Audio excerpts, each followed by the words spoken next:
जो टकराव यूक्रेन रूस युद्ध में टल गया, जो भिड़ंत खाड़ी युद्ध में भी नहीं हुआ, वो महायुद्ध अब शुरू हो चुका है।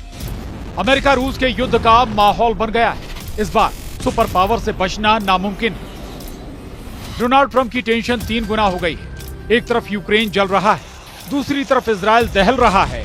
इसके बाद अब तीसरा वॉर फ्रंट खुल गया है, जो दोनों फ्रंट से ज्यादा विध्वंसक है। ये युद्ध रूस यूक्रेन से ज्यादा विस्फोटक है। ये युद्ध इजराइल हिजबुल्लाह से ज्यादा विनाशकारी है। इस युद्ध में महाशक्तियां उतर गई हैं। गाजा की बर्बादी इसके आगे कुछ भी नहीं। राफाह की तबाही भी इतनी नहीं हुई जितना खून खराब इस वॉर जोन में शुरू हो चुका है। न युद्ध का पहला एपिसोड ही नरसंहार से शुरू हुआ है। एक हमले में 300 लाशें बिछ गई हैं। एक पूरा शहर बारूदी खंडहर में तब्दील हो गया। बम धमाके और मिसाइलों की ऐसी बौछार हो रही है जिसे बयां करना मुश्किल। ये अलेप्पो है, सीरिया का दूसरा सबसे बड़ा शहर। यहां रूस वॉर जोन में आ चुका है। पुतिन की मिसाइलें फट रही हैं। पुतिन के टारगेट पर तुर्की के समर्थक फाइटर ग्रुप हैं, जिन्होंने 8 साल बाद सीरिया की सेना को अलेप्पो से खदेड़कर बाहर कर दिया। बशर अल असद को बचाने के लिए पुतिन फुल फोर्स में हमले शुरू कर चुके हैं, जिसके साथ ही तुर्की और सुपर पावर अमेरिका का बारूदी बैटल ग्राउंड में आना तय हो चुका है। ये लड़ाई फिर उसी दौर में जाती दिख रही है जब पूरा सीरिया सुलगने लगा।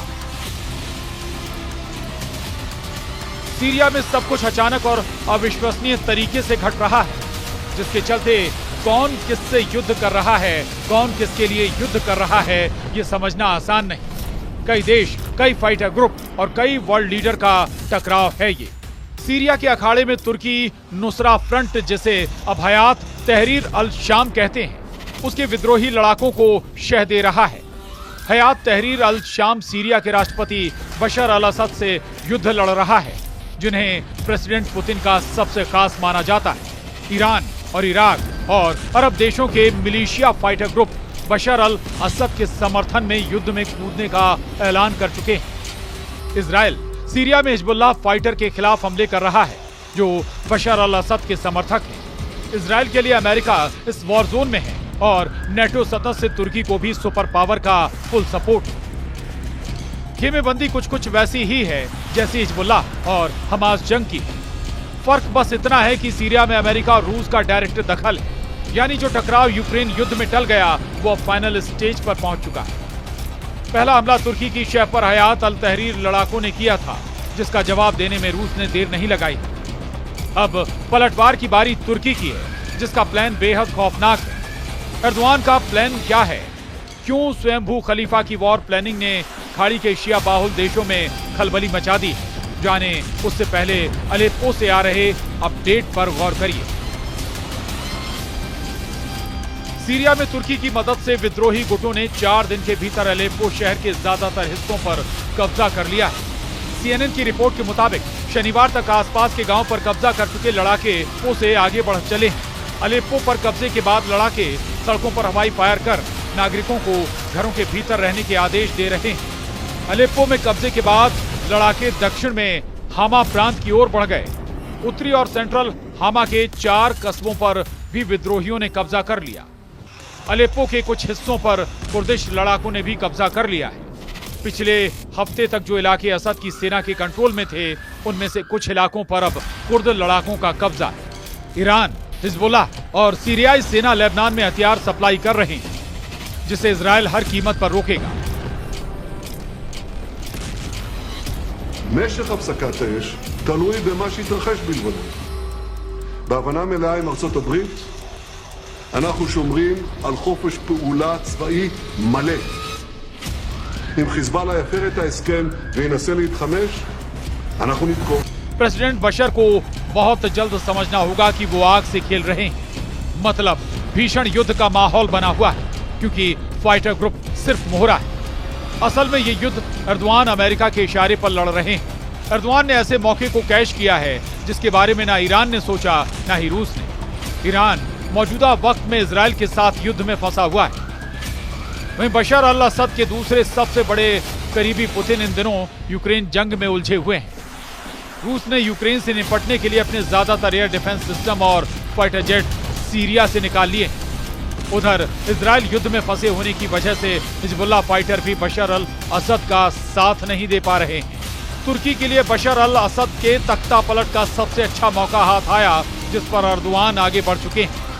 अमेरिका भी यही चाहता है कि सीरिया से बशर को बेदखल किया जाए। असल में बशर अल असद अरब वर्ल्ड में ईरान और रूस के सबसे भरोसेमंद लीडर हैं, जो कभी अमेरिका के आगे झुके नहीं।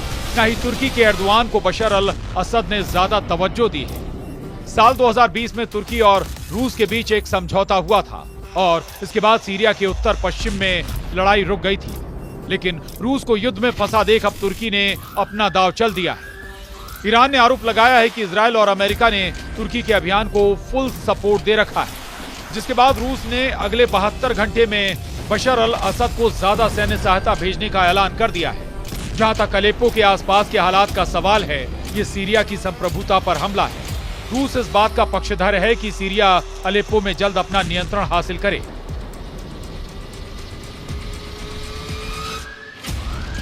रूस की युद्ध में एंट्री होते ही तुर्की ने अरब अलायंस बनाने की कोशिशें शुरू कर दी हैं। एर्दोआन खाड़ी देशों का पावर बैलेंस शिफ्ट करने में जुटे हैं, जिससे ईरान और रूस का वर्चस्व खत्म किया जा सके। ये प्रयास 13 साल पहले सीरिया के सिविल वॉर के साथ शुरू हुए थे, जिसमें वक्त वक्त पर ब्रेक लगता गया।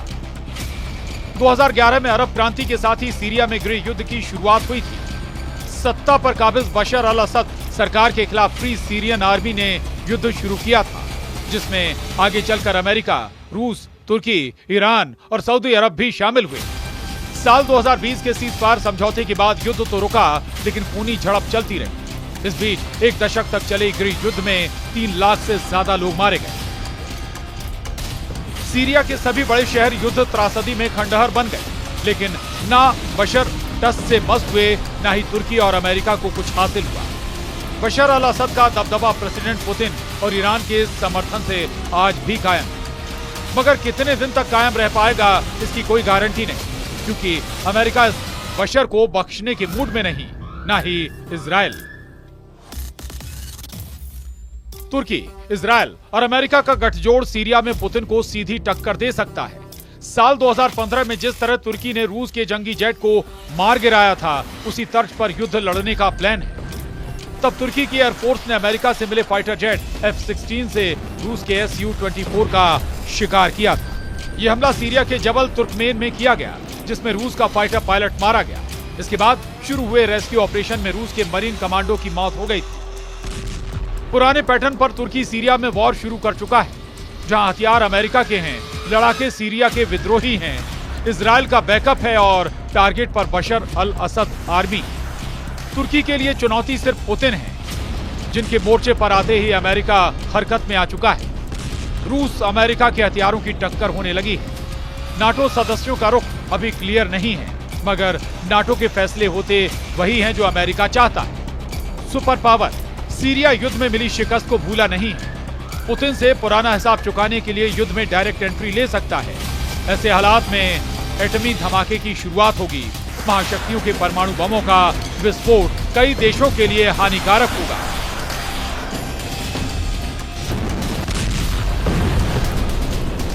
Bureau report, news 18।